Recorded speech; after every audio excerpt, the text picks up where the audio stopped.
मत भूलो रणभूमि योद्धा को ही प्राप्त होती है। मत भूलो रणभूमि योद्धा को ही प्राप्त होती है। बहता रक्त योद्धा के शरीर पर उसका श्रृंगार होता है। बहता रक्त योद्धा के शरीर पर उसका श्रृंगार होता है।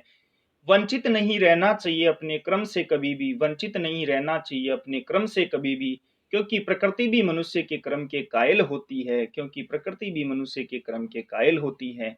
स्वागत है दोस्तों हमारे YouTube चैनल प्रतिभा परिवार एजुकेशन ग्रुप पर। भारत की भूगोल सीरीज को आगे बढ़ाते हुए आज की इस वीडियो में हम परिवहन तंत्र से संबंधित जो महत्वपूर्ण प्रश्न हैं इनके बारे में विस्तार से चर्चा करेंगे। इससे पहले स्थल परिवहन, जल परिवहन और वायु परिवहन पूर्ण हो चुका है। यदि आपने वो वीडियो नहीं देखा है तो वीडियो की लिंक डिस्क्रिप्शन में दी गई है। साथ ही में PDF फाइल प्राप्त करने के लिए हमारे टेलीग्राम चैनल की लिंक भी दी गई है। दोस्तों वीडियो को अंत तक देखें, लाइक और शेयर करें। यदि आप हमारे YouTube चैनल पर नए हैं तो चैनल को सब्सक्राइब करें, बेल आइकन को प्रेस करें और ऑल पर सेलेक्ट करें, जिससे समय समय पर आपको नोटिफिकेशन मिलता रहे। बात करते हैं आज के पहले प्रश्न की। आज का फर्स्ट क्वेश्चन है, भारत देश के कुल यातायात में सड़क यातायात का कितना भाग है? ऑप्शन नंबर 1 है 80%, ऑप्शन नंबर 2 है 85%, ऑप्शन नंबर 3 है 90%, ऑप्शन नंबर 4 है 70%। तो इसका सही उत्तर क्या होगा? Option number 1 80%। भारत में सड़क नेटवर्क की बात करें तो यह लगभग 33 लाख किलोमीटर क्षेत्रफल पर फैला हुआ नेटवर्क है। बात करते हैं नेक्स्ट क्वेश्चन की। अगला क्वेश्चन है, विश्व की सबसे लंबी राजमार्ग सुरंग कौन सी है? अब बताना है विश्व की सबसे लंबी राजमार्ग सुरंग का नाम बताना है। ऑप्शन नंबर 1 है अटल सुरंग, ऑप्शन नंबर 2 है रोहतांग सुरंग, ऑप्शन नंबर 3 है ढोला सदिया सुरंग और ऑप्शन नंबर 4 है 1 व 2 दोनों। तो इसका सही उत्तर क्या होगा? ऑप्शन नंबर 4 अटल सुरंग का ही दूसरा नाम क्या है? रोहतांग सुरंग। तो ये ध्यान में रखना है। बात करें इस अटल सुरंग की, तो जो अटल सुरंग है इसे 3 अक्टूबर 2020 को माननीय प्रधानमंत्री जी ने इसे देश को समर्पित किया। इस सुरंग की लंबाई की बात करें तो लंबाई है 9.02 किलोमीटर। यह जो सुरंग है यह मनाली को लाहौल और स्पीति से जोड़ता है। मनाली को लाहौल स्पीति से जोड़ता है। बात करते हैं नेक्स्ट क्वेश्चन की। अगला क्वेश्चन है, विश्व का सबसे बड़ा रोपवे प्रोजेक्ट गिरनार किस राज्य में है? हमने भारत का जो भौतिक प्रदेश है उसमें गिरनार पर्वत की बात की थी और गिरनार पर्वत कहाँ था? गुजरात में। तो इसका सही उत्तर भी क्या होगा? Option number 1 Gujarat. बात करें इस गिरनार रोपवे प्रोजेक्ट की, तो इसकी जो लंबाई है लंबाई है 2320 मीटर। इसकी ऊंचाई की बात करें तो ऊंचाई है 900 मीटर। यह जो गिरनार रोपवे प्रोजेक्ट है यह एक घंटे में 1000 जो यात्री हैं वो यात्रा करते हैं। साथ ही में इसमें टोटल केबिन कितने बने हुए हैं? 25 केबिन बने हुए हैं। और इस रोपवे प्रोजेक्ट के द्वारा जो भावनाथ की जो तलहटी है, भावनाथ की तलहटी से अंबाजी की चोटी तक 2.3 किलोमीटर की दूरी मात्र 7.5 मिनट या 7.50 मिनट में पूरी हो जाती है। यानी 2.30 किलोमीटर की जो दूरी है वो मात्र 7.50 मिनट में पूरी हो जाती है। अब बात करते हैं आज के नेक्स्ट क्वेश्चन की। अगला क्वेश्चन है, भारत का सबसे लंबा पुल कौन सा है? ऑप्शन नंबर 1 है ढोला सदिया पुल, ऑप्शन नंबर 2 है भूपेन हजारिका सेतु, ऑप्शन नंबर 3 है करतारपुर सेतु और ऑप्शन नंबर 4 है 1 व 2 दोनों। तो इसका सही उत्तर क्या होगा? ऑप्शन नंबर 4 1 व 2 दोनों। ये जो ढोला सदिया पुल है, इस ढोला सदिया पुल का जो नाम है वो महान जो गायक हैं, गीतकार हैं, कवि है भूपेन हजारिका, इसके नाम पर रखने का निर्णय लिया था केंद्र सरकार ने। तो इसका दूसरा नाम है भूपेन हजारिका सेतु। इस ढोला सदिया पुल की बात करें तो यह असम में ब्रह्मपुत्र जो नदी है, असम में जो ब्रह्मपुत्र नदी है इस ब्रह्मपुत्र नदी पर बना हुआ है। इसके लंबाई की बात करें तो इसकी लंबाई है 9.15 किलोमीटर, 9.15 किलोमीटर। तो यह भी आपको ध्यान में रखना है। बात करते हैं आज के नेक्स्ट क्वेश्चन की। नेक्स्ट क्वेश्चन है NHIDCL का पूरा नाम क्या है? NHIDCL का पूरा नाम क्या है? ऑप्शन नंबर 1 है राष्ट्रीय राजमार्ग एवं बुनियादी ढांचा विकास निगम। ऑप्शन नंबर 2 है राष्ट्रीय ग्रामीण अवसंरचना विकास एजेंसी। ऑप्शन नंबर 3 है भारतीय राष्ट्रीय राजमार्ग प्राधिकरण। ऑप्शन नंबर 4 है कोई नहीं। तो इसका सही उत्तर क्या होगा? ऑप्शन नंबर 1 राष्ट्रीय राजमार्ग एवं बुनियादी ढांचा विकास निगम। बात करें इस निगम की तो इसका गठन किया गया था 2014 में। कब किया गया था? 2014 में। और जो पूर्वोत्तर राज्य हैं, पूर्वोत्तर भारत के जो पूर्वोत्तर राज्य हैं, इन पूर्वोत्तर राज्यों में यह जो एजेंसी है या निगम है, यह रणनीतिक रूप से जो राष्ट्रीय राजमार्ग हैं और अन्य जो अवसंरचनाएं हैं, इनके निर्माण में तेजी का कार्य करती है। राष्ट्रीय ग्रामीण जो अवसंरचना विकास एजेंसी है, ये एक सोसाइटी के रूप में स्थापित हुई थी। और कब हुई थी? तो 14 जनवरी 2002 को। कब हुई थी? 14 जनवरी 2002 को। भारतीय राष्ट्रीय जो विकास प्राधिकरण है, इसकी स्थापना है वो राष्ट्रीय राजमार्ग प्राधिकरण 1988 के तहत स्थापित की गई थी। और साथ ही में इसने जो कार्य है या प्रचलन में यह आई थी 1995 में, फरवरी 1995 में यह प्रचलन में आई थी। बात करते हैं नेक्स्ट क्वेश्चन की। अगला क्वेश्चन है महिला यात्रियों के लिए केंद्र सरकार ने कौन सी योजना प्रारंभ की है? ऑप्शन नंबर 1 है निर्भया निधि। ऑप्शन नंबर 2 है निर्बाध निधि। ऑप्शन नंबर 3 है सखी यात्रा। ऑप्शन नंबर 4 है सभी। तो हाल ही में केंद्र सरकार ने एक योजना प्रारंभ की है महिला यात्रियों के लिए और उसका नाम क्या है? निर्भया निधि। ऑप्शन नंबर 1 सही है। इस योजना के तहत जो भारत सरकार है महिलाओं की सुरक्षा में सुधार लाने के लिए समर्पित है। यह जो योजना है वो एक योजना और थी सारथी, एक योजना थी या पोर्टल बनाया गया था सारथी पोर्टल। ये किसके लिए बना हुआ था? तो ड्राइविंग लाइसेंस के लिए। ये भी ध्यान में रखना है, ड्राइविंग लाइसेंस के लिए सारथी जो पोर्टल है वो बनाया गया था। बात करते हैं नेक्स्ट क्वेश्चन की। अगला क्वेश्चन है विश्व का सबसे बड़ा प्लेटफॉर्म है, यानी पूरे विश्व में सबसे बड़ा प्लेटफॉर्म कौन सा है? ऑप्शन नंबर 1 है गोरखपुर जंक्शन। ऑप्शन नंबर 2 है दार्जिलिंग जंक्शन। ऑप्शन नंबर 3 है मुंबई जंक्शन। ऑप्शन नंबर 4 है जयपुर जंक्शन। तो विश्व का सबसे लंबा प्लेटफॉर्म बताना है तो इसका सही उत्तर है ऑप्शन नंबर 1 गोरखपुर जो जंक्शन है वो विश्व का सबसे लंबा प्लेटफॉर्म है। और यह दर्जा इसे 6 मार्च 2013 को दिया गया था। 6 मार्च 2013 को इसे विश्व का सबसे लंबा प्लेटफॉर्म का दर्जा मिला। और गोरखपुर का है तो यूपी उत्तर प्रदेश में है। बात करते हैं नेक्स्ट क्वेश्चन की। अगला क्वेश्चन है भारत का वह राज्य जो अभी रेल नेटवर्क से नहीं जुड़ा है, यानी ऐसे राज्य का नाम बताना है जो अभी भी रेल नेटवर्क से नहीं जुड़ा है। तो ऑप्शन नंबर 1 है सिक्किम। ऑप्शन नंबर 2 है गोवा। ऑप्शन नंबर 3 है मिजोरम। ऑप्शन नंबर 4 है मेघालय। तो इसका सही उत्तर क्या होगा? ऑप्शन नंबर 1 सिक्किम, जो अभी भी रेल नेटवर्क से नहीं जुड़ा है। अभी हाल ही में रांगपो परियोजना, हाल ही में जो रांगपो परियोजना है, रांगपो परियोजना, इस रांगपो परियोजना के तहत यह जो सिक्किम है, इस सिक्किम को रेल मार्ग के द्वारा जोड़ा जाएगा। यह केंद्र सरकार की एक परियोजना है रांगपो परियोजना। बात करते हैं नेक्स्ट क्वेश्चन की।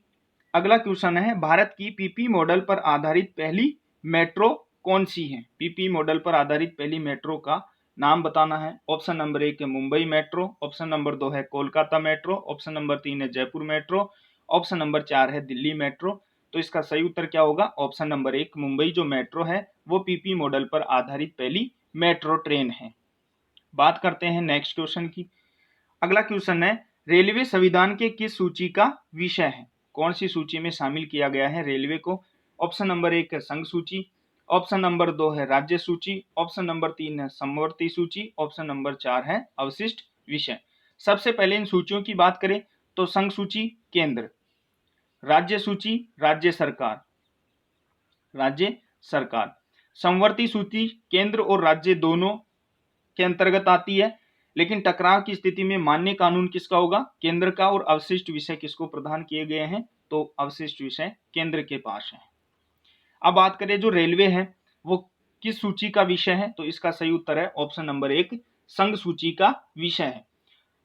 तो इसीलिए जो रेलवे है, इस रेलवे की जो संपूर्ण प्रबंधन है और विकास का जो पूरा दायित्व है वो केंद्र सरकार के पास है। यानी प्रबंधन संचालन का जो दायित्व है, साथ में विकास का दायित्व है, वो केंद्र सरकार के पास है। बात करते हैं नेक्स्ट क्वेश्चन की। अगला क्वेश्चन है, विश्व विरासत में शामिल भारतीय रेलवे का स्थल है। ऑप्शन नंबर 1 है Darjeeling Himalayan railway, option number 2 है Nilgiri mountain railway, option number 3 है कालका शिमला रेलवे, ऑप्शन नंबर 4 है सभी।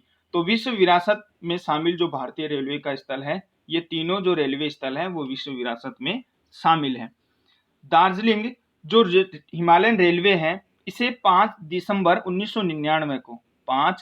1999 को यूनेस्को की विश्व विरासत सूची में शामिल किया गया। अगला है नीलगिरी माउंटेन रेलवे, इसे शामिल किया गया था 2005 में। नेक्स्ट है कालका शिमला रेलवे, तो इसे शामिल कब किया गया था? 2008 में।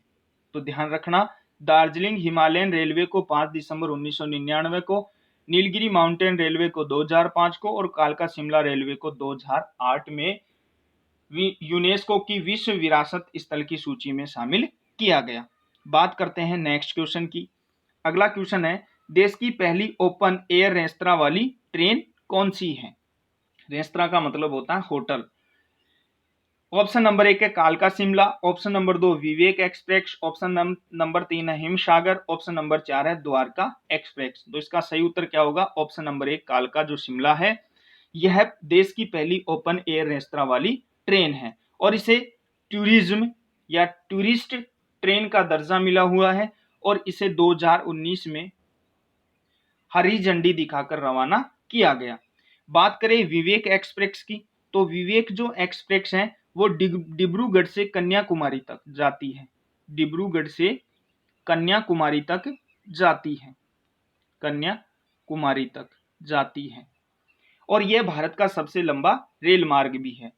नेक्स्ट है हिमसागर एक्सप्रेस। अब बात करें हिमसागर एक्सप्रेस की, तो जो हिमसागर एक्सप्रेस है वो जम्मू तवी से कन्याकुमारी तक, जम्मू तवी से कन्याकुमारी तक जाती है और यह उत्तर से दक्षिण, यानी उत्तर से दक्षिण, कन्याकुमारी तमिलनाडु में और जम्मू कश्मीर से कन्याकुमारी तक यानी उत्तर से दक्षिण को भारत को जोड़ने वाला सबसे लंबा और भारत का द्वितीय सबसे लंबा रेल मार्ग है। पहला कौन सा है?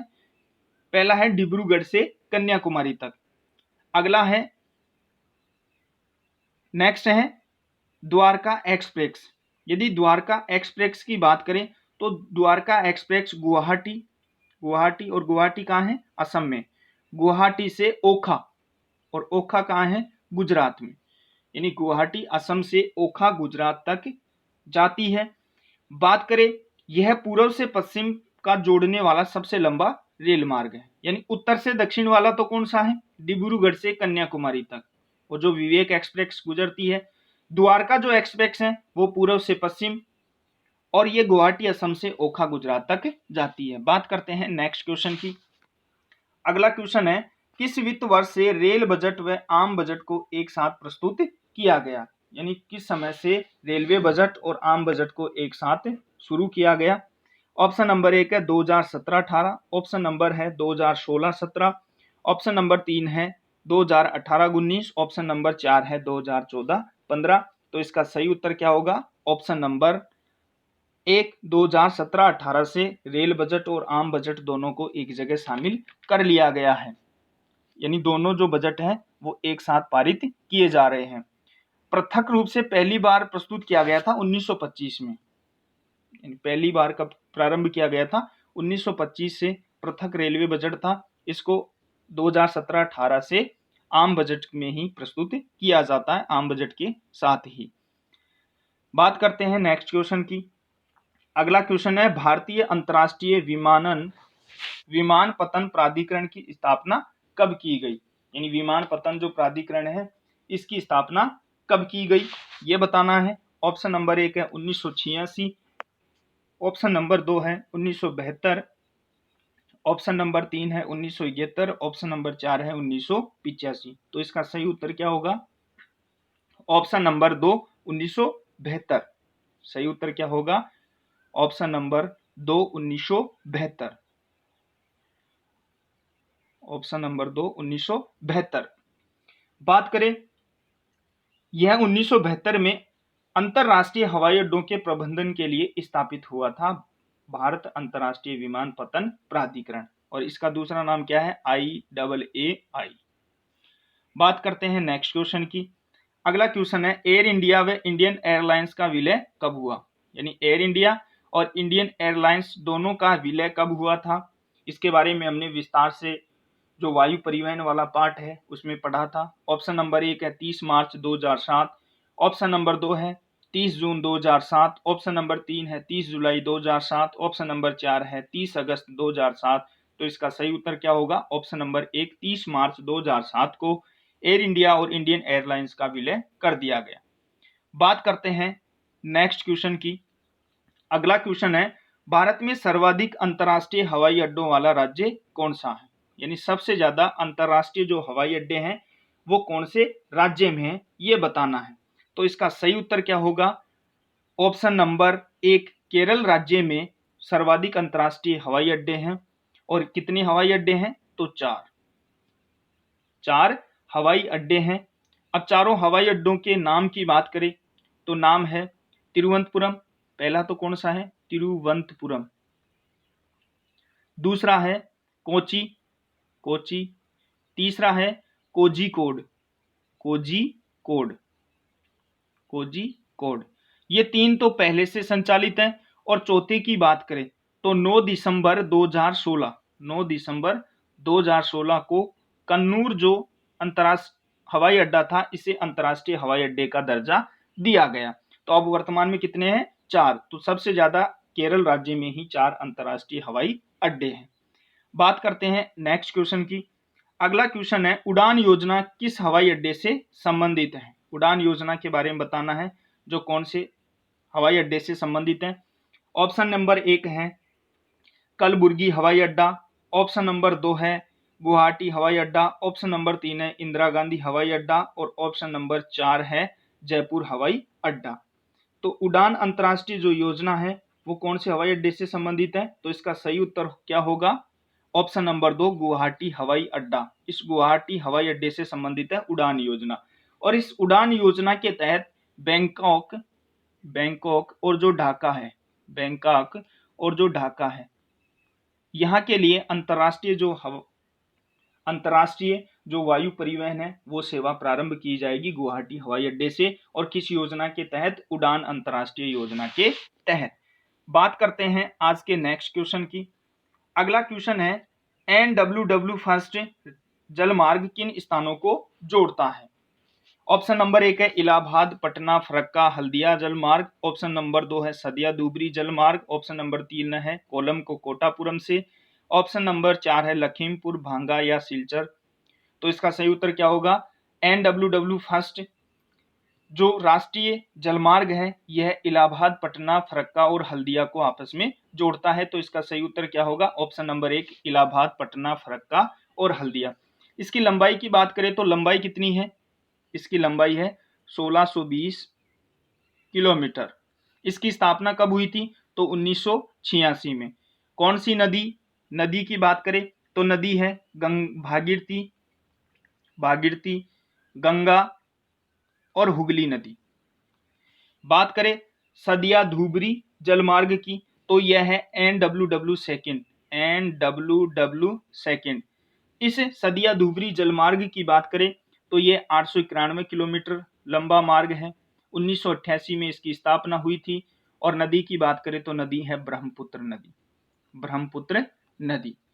बात करें कोलम कोटापुरम, यानी कोलम से कोटापुरम को जोड़ने वाला मार्ग है राष्ट्रीय जलमार्ग थर्ड, राष्ट्रीय जलमार्ग थर्ड। इसकी लंबाई की बात करें तो लंबाई है 205 किलोमीटर। लंबाई कितनी है दोस्तों? 205 किलोमीटर। इसकी स्थापना हुई थी 1993 में। स्थापना कब हुई? 1993 में। और यह चंपाकार और जो उद्योग मंडल नहर है, चंपाकार और उद्योग मंडल नहर में संचालित है। नेक्स्ट बात करते हैं लखीमपुर भांगा सिलचर। लखीमपुर भांगा सिलचर है, यह है राष्ट्रीय जलमार्ग 6, राष्ट्रीय जलमार्ग 6, और इसकी लंबाई है 121 किलोमीटर। लंबाई कितनी है? 121 किलोमीटर। स्थापित कब हुआ था? 2013 में।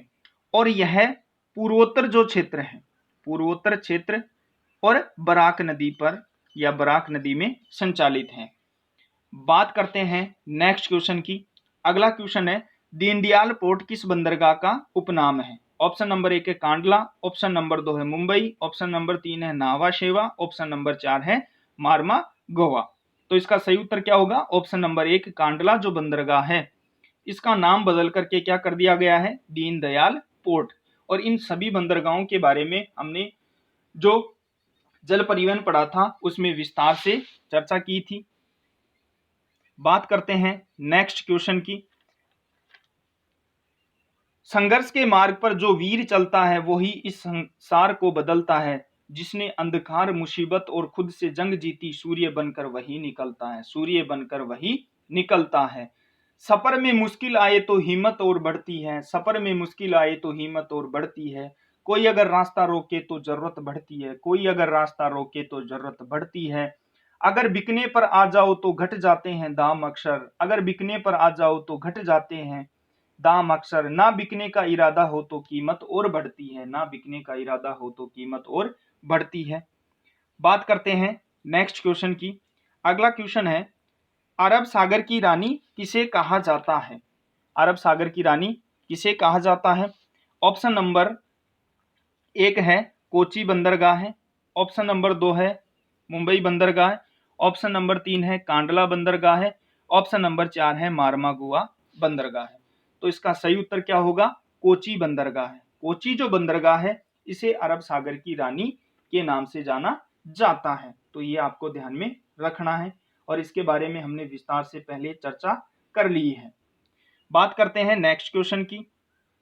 अगला क्वेश्चन है निम्न में से कौन सा सुमेलित नहीं है? यानी 2 सुमेलित हैं, 1 सुमेलित नहीं है या तीनों सुमेलित हैं, इनके बारे में बताना है। तो ऑप्शन नंबर 1 है राष्ट्रीय जलमार्ग फर्स्ट प्रयागराज से हल्दिया तक जाता है, राष्ट्रीय जलमार्ग सेकंड सदिया से धुबरी तक जाता है, राष्ट्रीय जलमार्ग थर्ड कारावासी से पुडुचेरी।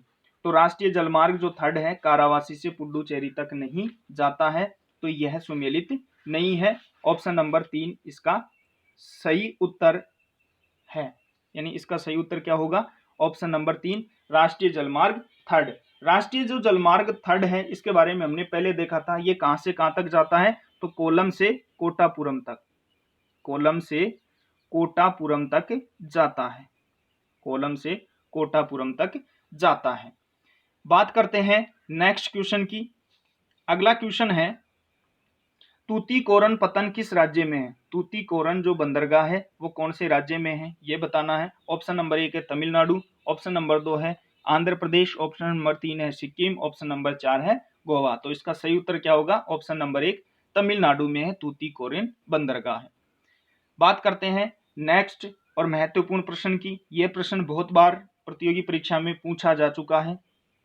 तो अगला क्वेश्चन है आंतरिक जल परिवहन में उन्नत महाद्वीप कौन सा है? आंतरिक जो जल परिवहन है इसमें उन्नत महाद्वीप कौन सा है ये बताना है।